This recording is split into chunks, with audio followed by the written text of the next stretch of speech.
Ayan, mga tropa. Si paring Ho.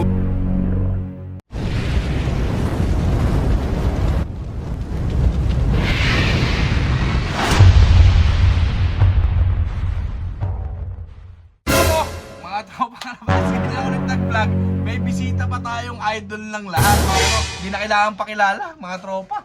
Madlalop TV nga pala. Oo na nga. Pare, shout out kay paring Madlalop, yung babaero naming tropa sa Kalumpit, Bulacan. Yan. Ito si paring Lloyd ng Homing Pigeon, mga tropa kalapatids. All the way from Baler, Aurora. Yan, pare. Hindi ko na matanda huling punta ko dito. Oo. Napakatagal na. Parang ano pare nung mga bio research day pa natin. Oo, ganun. Mga ganun. Napakatagal na. Pero nagkita kami nakaraan sa Expo naman. Ayan, sa Expo. So, dun na lang kami nagkikita. Ngayon naman, meron naman siyang offer. Nagkaroon kami ng deal. Yung sa mga lovers natin, deal naman sa ibon niya, mga tropa. Yan. So, abangan nyo yung unboxing ng dalawang ibon na dala ni Idol Homing Pigeon. Ayan, no? Abangan nyo, i-unbox sila yung dalawang Unbox natin, mga tropa. Dinalan tayo ng bihag ni Homing Pigeon. Galing pa ng Aurora, mga tropa. So ito, walang nakalagak dito, mga manok na nandito, mga tropa. Sa tagal ko hindi nakapag-video, hindi na-update yung breedera natin, naging manukan na. So yan, baka pare, may shoutout ka lang sa mga tropa natin. Shoutout sa lahat ng mga member ng HPC, Homing Pigeon Club, Cluster A sa Cluster B. Saka syempre sa mga followers natin na nanonood din dito sa vlog nila Idol Maclon, nila paring Maclon. Dati idol ko lang sila, ngayon mga kumpare ko na yan, pero di pa nila nakita inalak nila. Shoutout din sa, syempre kung saan kami nagkakilala before, sa Bio Pigeon, Bio Research. Ayan. At syempre sa lahat ng tropang kalapatids.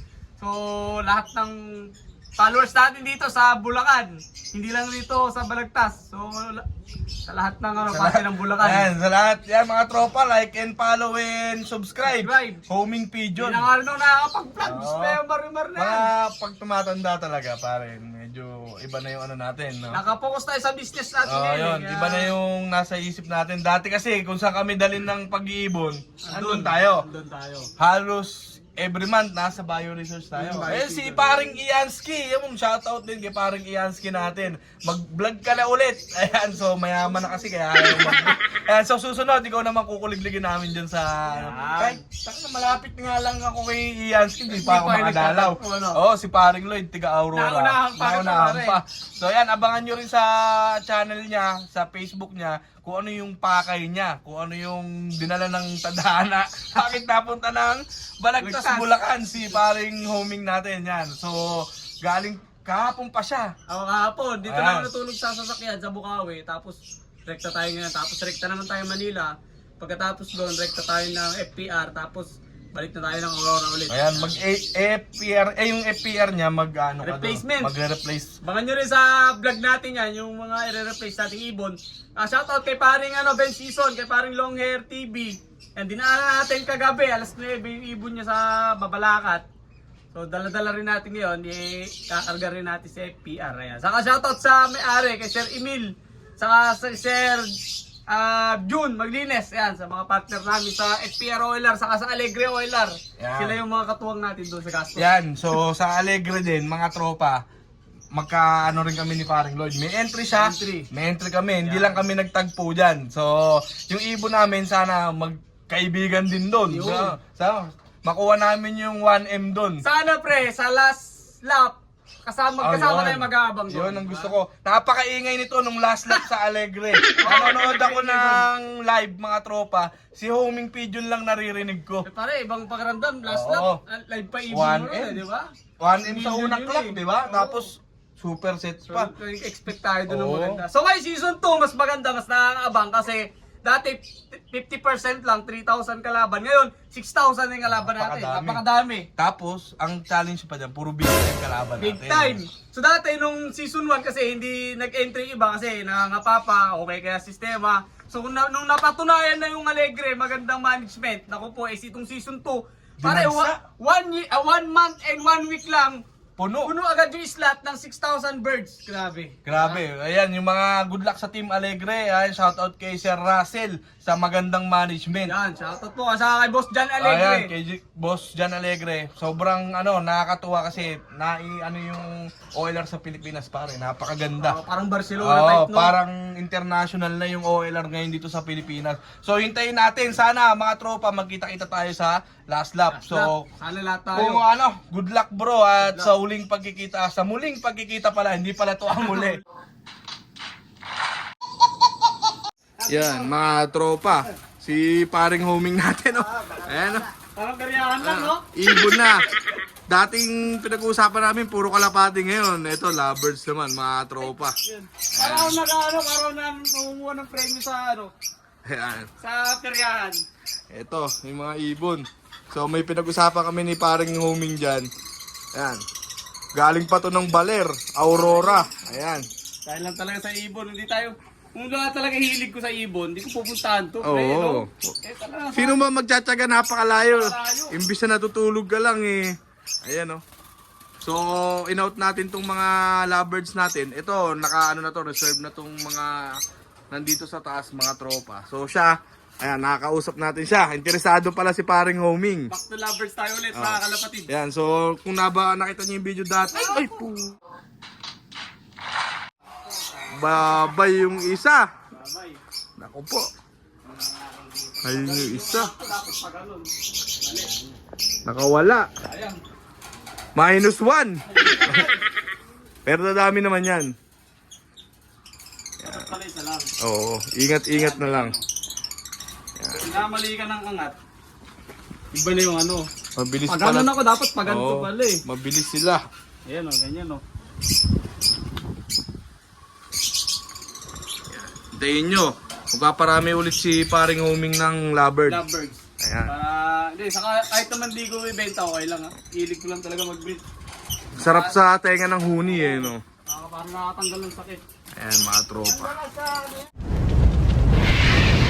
So yun, mga tropang kapatid, kakaalis lang ni Bro Homing Pigeon. Ayan, so ingat sa biyahe bro, pa Manila pa siya, bukas pa yata siyang uuwi ng Baler. So ito naman ang mga tropa, yung flyers naman natin. Yan, i-update ko na kayo. Ayan, sa tagal natin di nakapag-vlog. Ayan, di na tayo marunong mga tropa. So yung nakaraan, nakita nyo sa reels, 16 yung ibon natin na panlaban ngayon sa Guarpa. Ngayon 12 pieces na lang. Ayan, so medyo mga tropang kalapatids, medyo bad news. Dahil nung nakaraang Kabanatuan race, ang lakas ng hangin at umuulan. Yan, nawalan tayo ng 2. So yung isa tinigil natin, yung isang young bird naman natin mga tropa, nawasawi sa kasamaang palad. Pero gayon pa man mga tropa, tuloy ang laban. Ayan yung mga natitira nating mga ibon magaganda naman ang naging kondisyon. Talagang nadali tayong Kabanatuan. May bagyo pa kasi nun, pero mayroon tayong training. Okay naman sa release area, pero naabutan ng ulan pa uwi. So malakas din ang hangin ng mga panahon na yon. So syempre wala tayong magagawa, ganun ang race ng NDR. Yan, bagyuan talaga. So ito si Lolo Soro natin mga tropa. Lugon na yung muka. Ayan, so magpapalit na. So ito, young bird natin to. Ito mga tropa. So ito yung mga panlaban natin, yung mga pulang clip. Ayan, so ito, kasama to nung nakaraan, titigil muna natin. Ayan, medyo hindi maganda ang kanya kondisyon. Ayan mga tropa. So pinili natin yung mga magagandang kondisyon para hindi sayang. So ito yung mga ibon natin. So 3:00 na. So mamaya may loading tayo sa Muñoz. So yan, low fly muna tayo mga tropa. Yan. So low fly muna tayo.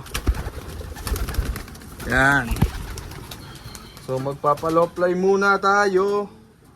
Yan mga tropa. Yun. Ganda na ng sikat ng araw ngayon mga tropang kalapatids. Yan, so ayan na yung araw. Nung mga nakaraan, mga tropang kalapatids, bagyuhan. So ngayon okay naman yung panahon. Ayan. So yun mga tropang kalapatids, no? Sa tagal nyo kung hindi nakita sa camera, puro lang tayo reels. Ayan, so hindi na ako sanay. Ayan, nakita nyo mga tropa, laki ng tinaba natin. Ayan, hindi tayo nagpapakita sa camera. Medyo lumaki tayo mga tropa. Sobrang busy na rin sa kanya-kanya nating buhay, mga tropang kalapatids. Ayan, so may business tayong tinututukan. Si Utol naman, alam nyo, Sabado, Linggo lang naman. So pahinga na niya yun, hindi na rin nakapag-video. Sana mga tropang kalapatids, supportahan nyo pa rin Maclon Brothers sa YouTube channel. Huwag kayong bibitaw at meron din tayong panahon. Kaya isisingit mga tropang kalapatids, lalo't magde-derby yung ibon natin. So i-update natin kayo, update namin kayo mga tropang kalapatids sa mga mangyayari sa ating mga alaga. So mamaya mag-load tayo, training, Muñoz. Ayan, so dadalhin natin yung 12 nating ibon. So dalawa yung nawala natin yung nakaraan, pero ganun talaga. Mahirap yung pawian nung araw na yon mga tropa. Ubusan talaga. Kapanutuan, massacre nga kung tawagin ng mga tropang nagsampa. So yan, lumiligid yung mga ibon natin. Nagpapakita na si Haring Araw. So yun lang mga tropang kalapatids kay Paring Lloyd ng Homing Pigeon. Maraming salamat sa ex-deal natin. Yan, i-unbox din natin yung ibon na galing sa kanya mga tropang kalapatids. Dalawa yon, sinop natin yung ating mga African lovebirds. Ayan, so hintayin nyo rin sa kanyang vlog. So ingat kayo, ingat Paring Homing. At sa susunod na pagkikita ulit. So yun lang mga tropang kalapatids. Kung ikaw, bago ka sa channel namin, welcome sa Maclon Brothers TV. Kung ikaw nanonood ka at hindi ka pa nakasubscribe, subscribe ka na at ring mo na rin yung notification bell para lagi ka updated sa mga latest videos natin.